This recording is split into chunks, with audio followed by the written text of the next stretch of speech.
hirup teh teboga naon-naon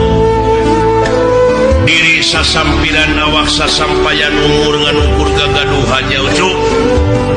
urang mah hirup nganukur derma ngalakona ngan dina ngalakonan hirup ieu urang cing ridho hirup teh diatur sabab lepas tina aturannya aya mamalahna kana dirinya cuk dabongan beja mah leuwih ti heula sabab moal pati-pati pangeran ngayakeun jin jeung manusia kajaba pikeun ibadah nyaeta ari ibadah teh eta teh panggupae pangeran supaya balik deui ka anjeunna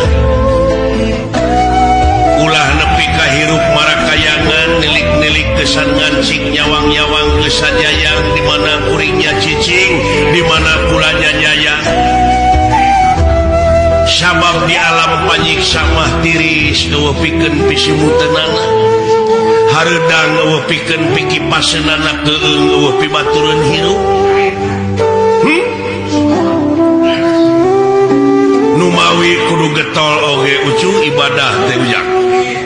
jadi ibadah teh migawe pagawean anu eta pagawean teh luyu jeung skenariona lempeng jeung maha konstitusi